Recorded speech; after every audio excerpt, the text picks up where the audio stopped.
آج کے اس درس کا موضوع ہے عورت اسلام سے پہلے اور اسلام کے بعد۔ اسلام آنے سے پہلے عورت کا کیا حال تھا اور اس کی کیا وقعت تھی، حقیقت تھی، اور اسلام کے آنے کے بعد اللہ تبارک و تعالیٰ نے اسے کیا مرتبہ دیا، کیا درجہ دیا۔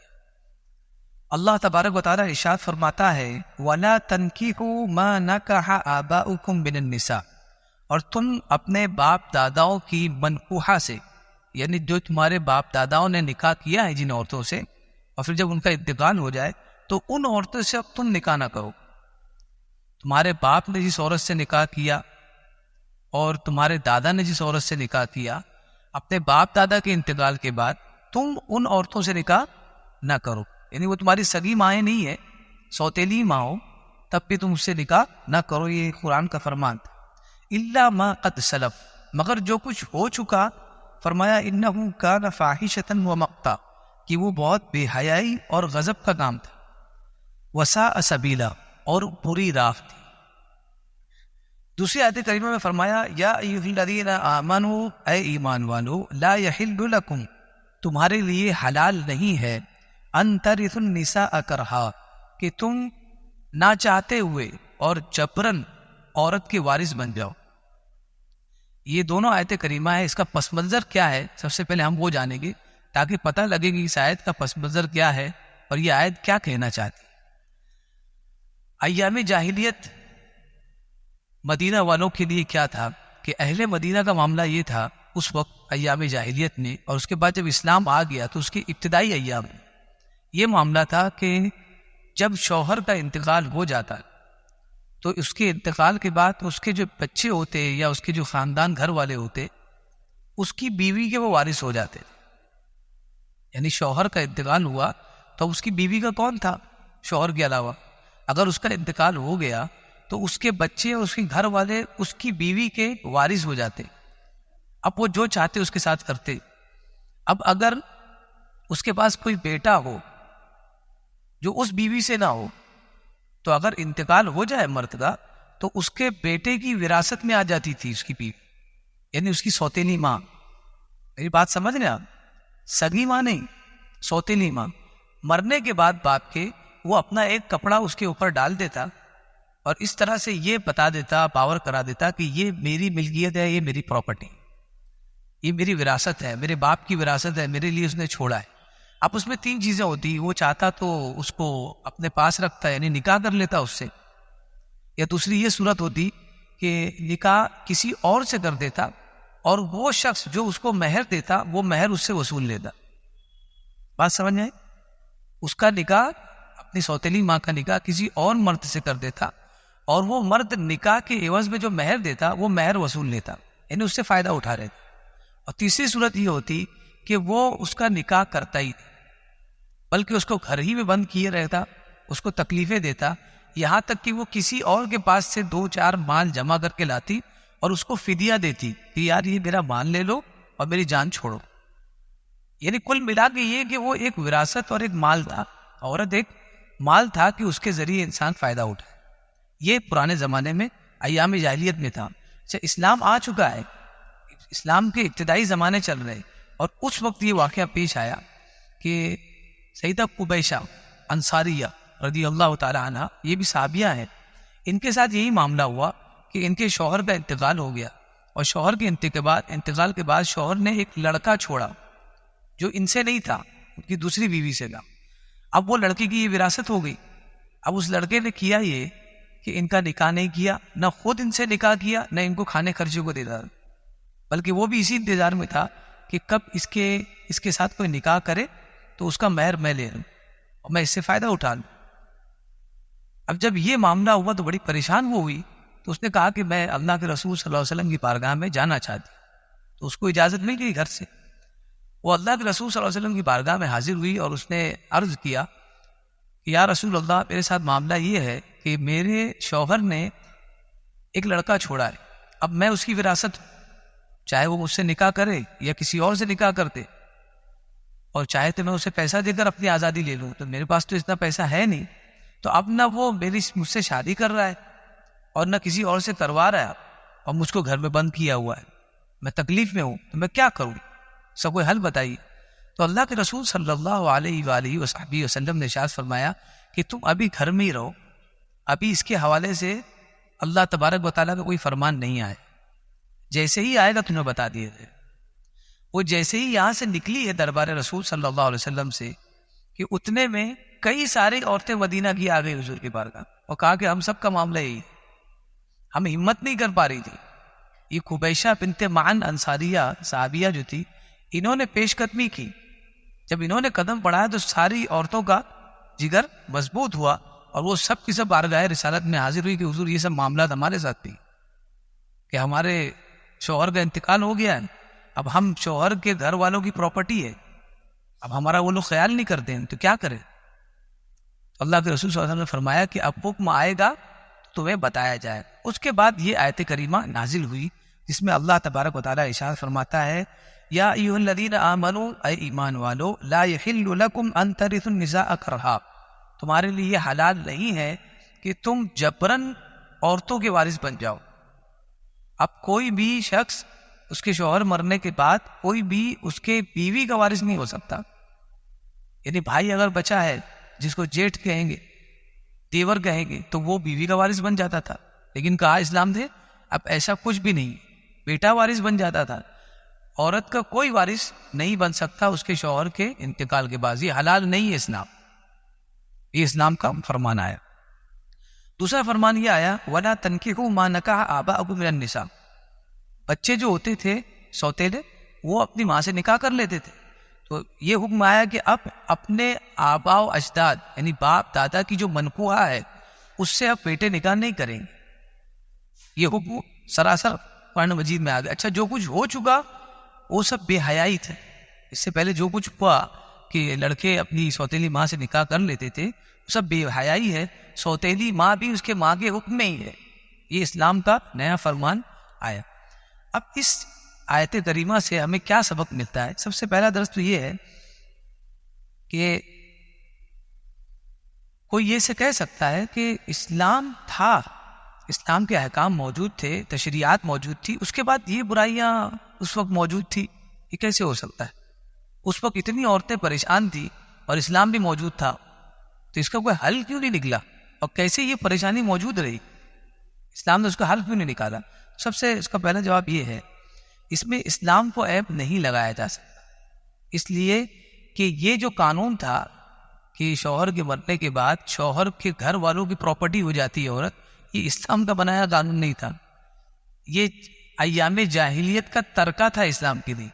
یعنی ایام جاہلیت نے یہ عادتیں چھوڑی تھی، یہ روایتیں چھوڑی تھی اسلام کے لیے، اور جب اسلام آیا تو اس کو یہ معاملات دکھے۔ اسلام کا یہ رول تھا کہ جب اسلام آیا تو اس وقت جو عرب جاہل لوگ تھے ان کے درمیان جو خرافاتیں موجود تھی، اگر ان کو ڈائریکٹ ختم کیا جاتا تو وہ ببھر جاتے، اسی لیے آہستہ آہستہ ان چیزوں کو ختم کیا جاتا۔ تو یہ کہنا کہ اسلام نے اس کا کچھ نہیں کیا تو یہ اسلام کی طرف سے نہیں تھا، یہ اسلام کا حکم نہیں تھا، بلکہ یہ ایام جاہلیت کی برائی تھی، اسلام کا اس میں کوئی لینا دینا نہیں تھا۔ بلکہ اسلام پر یہ سوال کیا جائے کہ اسلام نے اس کو دیکھا اور کچھ نہیں کیا، یہ نہیں کیا جا سکتا، بلکہ اس کے بجائے یہ کہنا چاہیے کہ اسلام نے اس کا کوئی حل نکالا کہ نہیں؟ تو بالکل حل نکالا۔ 2 آیتیں کریمہ میں نے ابھی پڑھ دی، اس میں کہا کہ اپنے باپ دادا کی منکوحہ سے نکاح حلال نہیں ہے، عورت کا کوئی وارث نہیں، یہ کوئی مال دولت نہیں ہے کہ جس کا کوئی وارث بن جائے، اسلام نے اس کا حل نکالا۔ ورنہ سوچئے ایک عورت جب آگے بڑھی ہے تو سینکڑوں عورتیں آئی، یعنی وہ کتنی تکلیف میں ہو، اور ان کا حل نکال دیا قرآن مجید۔ اس سے بڑا کیا حل ہے بھائی؟ مجھے جو مجمع ہے، جو سوسائٹی ہے، سوسائٹی کے اندر پائے جانے والی تکلیفیں ہیں، اس کا حل جو مذہب نکالے اصل میں وہ مذہب ہے۔ مذہب صرف عبادات کا نام تھوڑی نہ ہے، مذہب آپ کے سوشل معاملات کو بھی حل کرتا ہے، آپ کی سوشلٹی میں بھی داخل ہوتا ہے، سوشل معاملات میں داخل ہوتا ہے اور اس کو حل کرتا ہے، تب وہ مذہب کہلاتا ہے۔ آپ یہ سوچیں کہ مذہب جو ہے صرف عبادت بتائے کہ کیسے سجدہ کرنا ہے، کیسے رکوع کرنا ہے، زکوٰۃ کیسے دینا ہے، روزہ کیسے رکھنا ہے، تو یہ اس کی بالکل اس کی مسئولیت ہے، اس کی ذمہ داری ہے۔ ساتھ ہی ساتھ زندگی کے ہر موڑ پر مذہب ساتھ دے گا، تو جس مذہب میں آپ کو ہر موڑ پر کوئی رہنمائی نہ ملے سمجھ جائیں کہ وہ مذہب نہیں. یہ سمجھ لیں ہر موڑ پر آپ کو رہنمائی ملنی چاہیے. اسی لیے تو لوگ کہتے ہیں کہ ہر بات میں آپ لوگ اسلام لے آتے ہو. بینکنگ نہیں بنی, بینک کا مسئلہ آیا تو اس میں بھی آپ نے اسلام کو جوڑ دیا. جی جو نیا مسئلہ آئے گا اس میں اسلام پایا جائے گا, اس لیے کہ اسلام بہت زیادہ آگے ہے, اتنا ایڈوانس ہے اسلام, اس کو ہم نے پڑھا نہیں ہے. اگر پڑھ لیں گے تو پتہ چلے گا کہ اسلام کتنا ایڈوانس ہے. یعنی اس کی سیدھی سمپل سی بات یہ میں بتا دوں, اسلام اتنا ایڈوانس ہے کہ ہم حدیث میں پڑھتے ہیں کہ اللہ کے رسول صلی اللہ علیہ وسلم معراج میں گئے اور آپ نے وہاں پر دیکھا جہنمیوں کے اوپر کیا عذاب ہو رہے تھے اور جنتی کتنے عیش سے. جہنمیوں پر عذاب ہو رہے تھے اور جنتی عیش سے تھے. ابھی آخرت آئی, قیامت آئی, حساب ہوا, کوئی جنت میں گیا, کوئی جہنم میں گیا, نہیں گیا. حضور نے کہا کہ میں دیکھ لیا ہوں, میں دیکھ کر آ رہا ہوں. اب اس سے زیادہ اپ گریڈ اور اپڈیٹ اسلام مذہب کون ہوگا؟ اتنا پہلے کی بات بتا دی, یعنی پورا معاملہ ہو چکا ہے اور وہ سب اسلام دیکھ رہا ہے.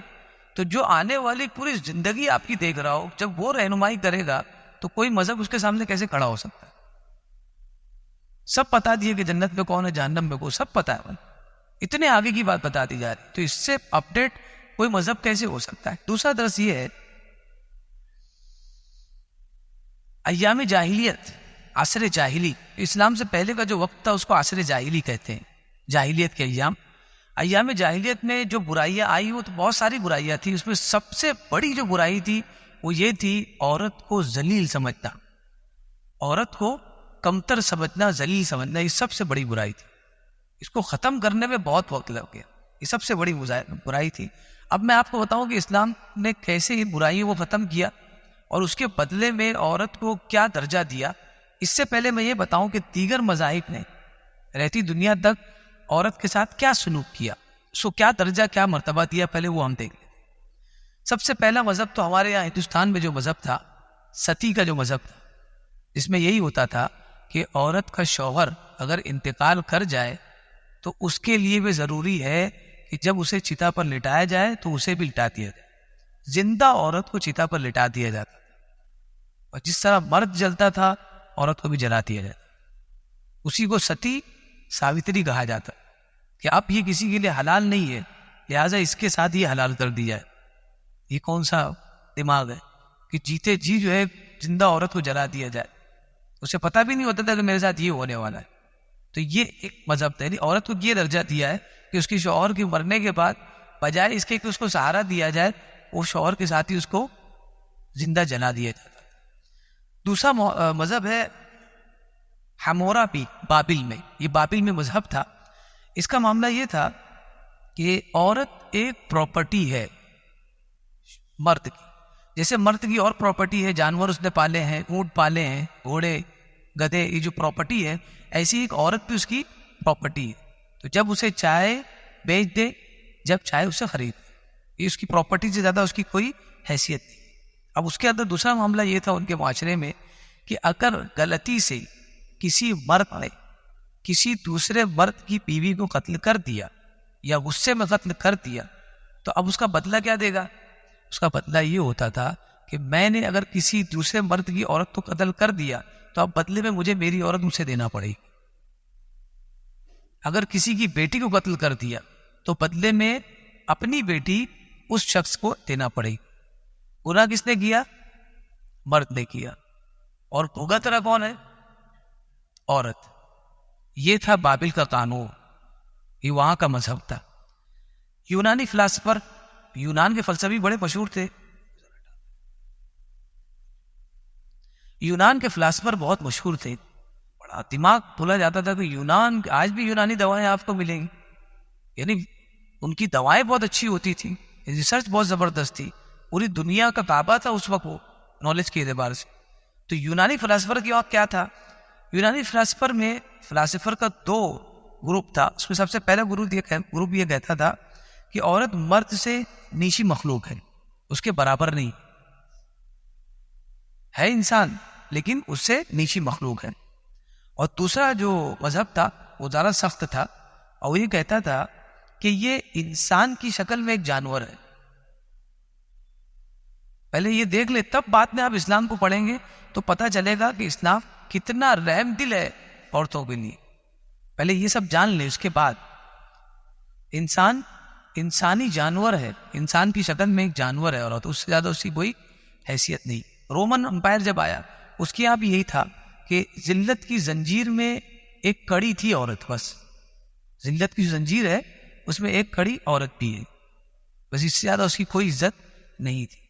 اب آ جائیے آج کی اس دور کے یہودی جو ہمارے ہاں سب سے زیادہ اپڈیٹ مانے جاتے ہیں اور بڑے سرکردہ مانے جاتے ہیں، دنیا میں سب سے عظیم قوم مانی جا رہی ہے آج کے دور میں، چاہے وہ بزنس کا معاملہ ہو، اقتصادی معاملات ہو، عبادات اور مذہبیت کے معاملات ہو، بہت اونچی قوم مانی جاتی ہے.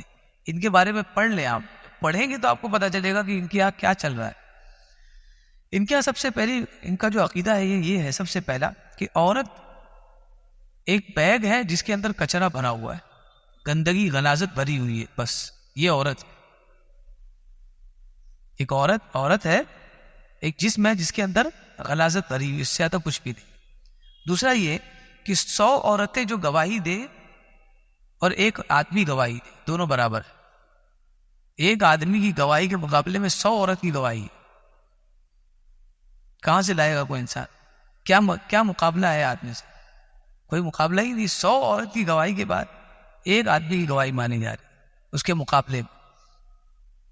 عورت پر یہ بالکل ممنوع ہے کہ وہ توریت کا علم حاصل کرے، اس لیے کہ اگر وہ علم حاصل کرے گی تو ہو سکتا ہے کہ وہ اپنی بے وقوفی کی وجہ سے توریت کا جو معاملات ہے، جو علم ہے، اس کو غلطی سے کچھ بکواس میں نہ بدل دے، الٹی سیدھی باتیں میں نہ بدل دے. اس لیے اس کو توریت کی تعلیم نہیں دی جائے گی. یہ تیسری چیز. اب یہودیوں کے یہاں جو سب صبح ہوتی ہے تو صبح کی جو دعا پڑھی جاتی ہے، جیسے ہمارے یہاں ہوتی ہے وہ صبح کی دعائیں ہوتی ہے، رات میں جو سونے سے پہلے دعائیں پڑھتے ہیں، تو یہودیوں کے یہاں نزدیک جو صبح میں دعا پڑھتے ہیں تو اس میں دعا میں یہ کہتے ہیں مبارکن انت یا رب لأنک لم تخلقنی وثنا ولا امرات.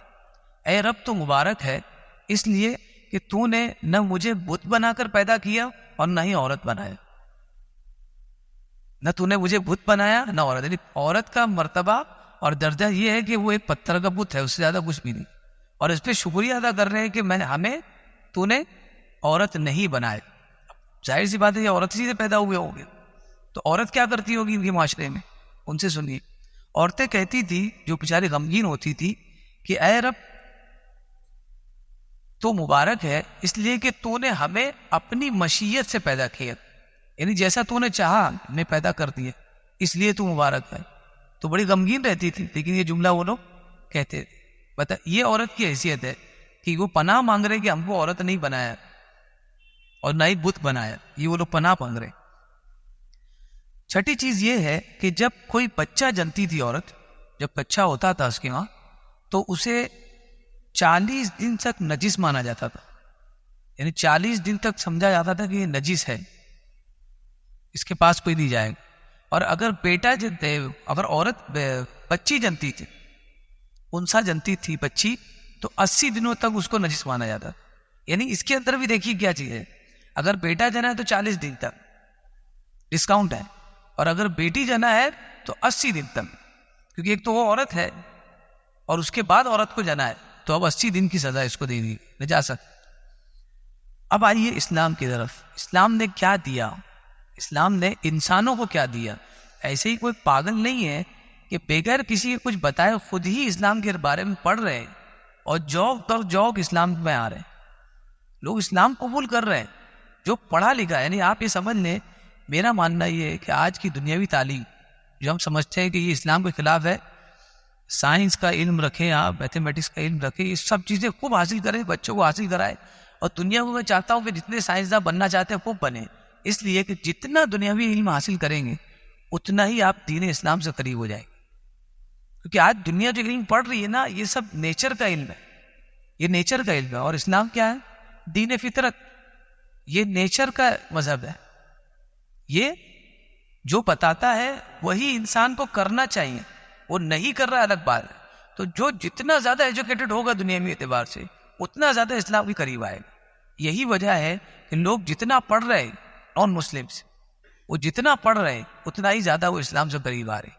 ان کو پتہ چل رہا ہے کہ یار جو ہم اتنی محنت سے پڑھ کے حاصل کیے کہ مسجد میں جانے والے چھوٹے بچوں کو پتا ہوتا ہے، ان کو پتا ہوتا ہے پاکی کیسے حاصل کرنی ہے، ان کو اتنا ڈسپلن معلوم ہوتا ہے. تو یہ اسلام کی دین ہے. سب سے پہلی چیز، اسلام نے عورت اور مرد کے درمیان ایک فرق یہ رکھا کہ کچھ چیزیں اس سے ختم کر دی عورتوں سے، یعنی کچھ ذمہ داریاں عورتوں سے ختم کر دی. وہ عورتوں سے وہ ذمہ داری کو سرے سے ختم کر دی. آپ سوچو گے تب کیا کیا؟ پچھلے اور بھی تو مذہب یہی کرتے تھے. تو اصل میں کیوں کیا؟ اس کی وجہ یہ ہے اکرام کے لیے، اس کی عزت کے لیے. کیا کیا؟ سب سے پہلا اسقط عنہا الجہاد، جہاد کی جو تکلیف ہے اس سے ختم کر دی. عورت جہاد کی مکلف نہیں ہے، یعنی جب جہاد کا حکم ہوگا تو جنگ کرنے کے لیے مرد مکلف ہے، مرد پر جہاد فرض ہے، عورت پر نہیں. دوسری صورت یہ ہے ہاں اگر کوئی آ جائے ان پر حملہ کرنے تب ان کو جہاد کرنا ہے، ادروائز جہاد کی تیاری کے لیے عورتیں فوج میں شامل نہیں ہوگی. آج جا کے دیکھ لیں اسرائیل، ہر گھر سے ایک لڑکی کو لیا جاتا ہے اور سب شامل ہیں، پورا مخالفت. اور ہمارے اسلام میں دیکھیے آج غیر مسلم پریشان ہے کہ پورا پورا گھر کما رہا ہے، بیوی بھی کما رہی ہے، مرد بھی کما رہا ہے، بیٹی بھی کما رہی ہے اور ماں بھی کما رہی ہے. بوڑھی ہو گئی ہے 70 کی، لیکن سب ٹرین میں نظر آئیں گے آپ اپ ڈاؤن کرتے ہوئے، پورا پورا گھر دوڑ رہا ہے. اور یہاں میاں بھائی اکیلا نکلا ہے مجاہد، اللہ کی ذات پر بھروسہ کر کے. کسی نے دیکھا نہیں اس کی عورت کیسی ہے، اس کی بچی کیسی ہے، اچھے سے اچھے اسکول میں پڑھ رہے ہیں، شان سے رہ رہے ہیں. کبھی مل گیا اللہ کا شکر ہے، نہیں ملا تب بھی اللہ کا شکر ہے. یہی جلن ہے جو لوگ دیکھ کے پریشان ہے کہ ان کو آتا کہاں سے؟ نہ کوئی ریزرویشن ہے، نہ کوئی سرکاری جاب ہے، کہیں بھی روڈ پر کھڑا ہو کے کوئی دکان لگایا بیچ دیا، اللہ نے برکت دے دی. سب کرم ہے مولا کا، اس کی بات مان رہے تو عطا کر رہا ہے، عطا کر رہا ہے.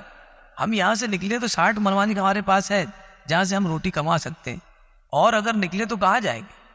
یہ سب اللہ کی دین ہے، پوری دنیا ہمارے لیے بنائی، ہم جہاں جائیں ہمارا وطن ہو جاتا ہے. یہ اسلام کی دین. دوسرا یہ کہ اس کے لیے یہ حکم بنایا کہ یہ کسی سے جا کر نکاح نہیں کرے گی، یعنی کسی کو پیغام نہیں بھیجے گی بلکہ لوگ اس کو پیغام بھیجے. یہ اسلام کا قانون ہے. عورت کو، لڑکی کو پیغام بھیجا جائے گا، وہ کسی کے پاس پیغام نہیں بھیجے گی. یہ اسلام کا قانون ہے. اتنی عزت دی، اب کیا ہے اس سے بڑی کیا عزت ہے کہ تم کو نہیں بھیجنا ہے، تمہارے پاس آئیں گے. اور الحمدللہ ہمارے یہاں معاشرہ اسی طرح آج بھی موجود ہے، اور اللہ اسی طرح قائم و دائم رکھے. ہماری عزت کا سب سے بڑا سبب یہ ہے کہ ہم اسلام پر عامل ہیں. جس دن آپ نے اسے چھوڑ دیا، یاد رکھیں گے سب سے زیادہ ذلیل قوم ہم ہو جائیں گے. اور آج ہم ذلیل نہیں ہیں. لوگ کہتے ہیں کہ ہم ذلیل نہیں ہیں، اصل میں ذلیل ہمارے پیچھے پڑے تو لوگ کو ایسا لگتا ہے کہ ہم ذلیل ہیں. اللہ نے آپ کو اتنی عزت دی ہے کہ جس سے سب پریشان ہیں. ذلیل نہیں ہے الحمدللہ، اللہ نے عزت دی. ورنہ مطلب بلا وجہ کوئی کسی کے پیچھے کیوں پڑے گا؟ کچھ ہوگا تب تو اللہ نے عزت دی ہے جو دیکھ نہیں پا رہے ہیں لوگ. تیسری چیز بتایا کہ وہ جب شادی کرے گی کسی مرد سے تو وہ اس سے مہر لے گی. میں نے جو بتایا نا کہ پہلے جو عورتوں سے شادی کر، باپ کے انتقال کے بعد جب وہ وارث ہو جاتے تھے تو کسی اور سے شادی کر کے اس کا مہر لے لیتے تھے، اور اگر خود شادی کرتے تھے تو مہر بھی نہیں دیتے تھے.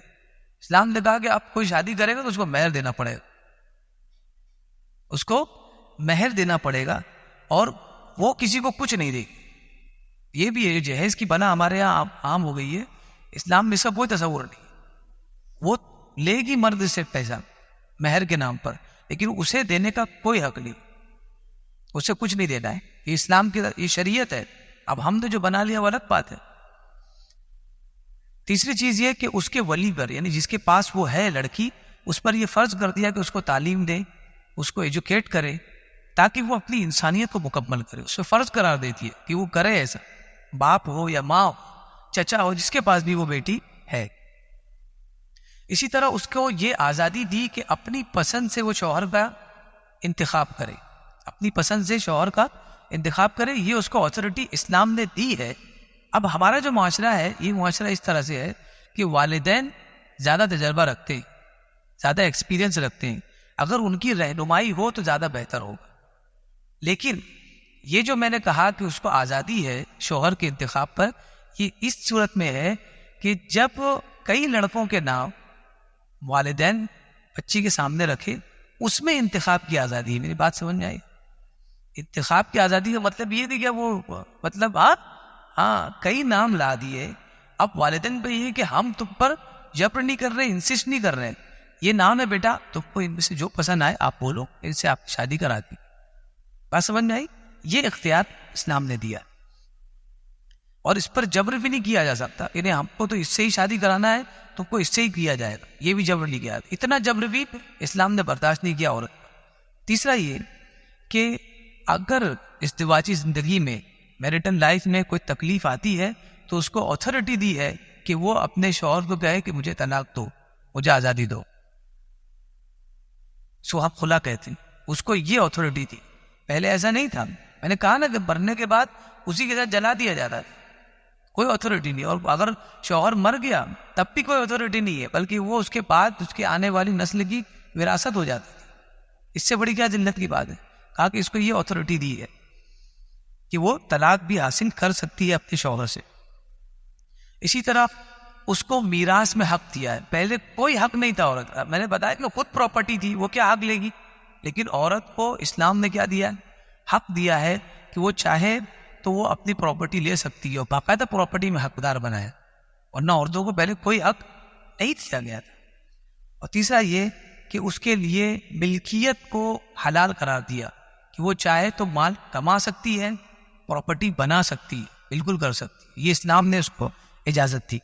اب اسلام نے عورت کو جو درجات دیے، جو گریڈ دیے، وہ کیا ہے؟ سب سے پہلا اس کو ماں کا درجہ دیا ہے اور اس کی فرما برداری واجب قرار دی ہے. ماں کا درجہ دیا ہے، اس کی فرما برداری واجب قرار دی ہے، اور اس کے قدموں کے نیچے جنت رکھتی ہے. جنت کا مطلب بتایا عرضها السماوات والارض، اس کی چوڑائی زمین اور آسمان کے برابر ہے. وہ پوری جنت اس کے قدموں کے نیچے. اور وہاں پر کیا ہو رہی تھی؟ یہی عورت کو بیچا جا رہا تھا، خریدا جا رہا ہے، اس سے اس کا مہر وصولا جا رہا ہے، اس سے اس کا بیٹا نکاح کر رہا ہے. یہ اس کے ساتھ ذلت کا معاملہ ہے. لیکن اسلام نے کیا کیا؟ اس کے پیروں کے نیچے جنت رکھ دی. اب جس کو جنت چاہیے اس کے پیروں کے پاس جائے، اپنی ماں کا احترام کرے. یہ ماں ہے. بیوی بنایا، اور اس کے بعد یہ کہا کہ سب سے بہترین مرد وہ ہے جو اپنی بیوی کی عزت کرے. سب سے بہترین مرد وہ ہے جو اپنی بیوی کا خیال رکھے اور عزت رکھے. بیوی بنایا اور کنڈیشن بھی لگا دے کہ مرد اچھا وہ ہے جو اپنی بیوی کا خیال رکھے ہر اعتبار سے. تیسرا یہ کہ بیٹی بنایا، اور جب باپ جہنم کا حقدار ہو جائے تو اس بیٹی کو باپ کے لیے جہنم کے درمیان پردہ بناتی ہے.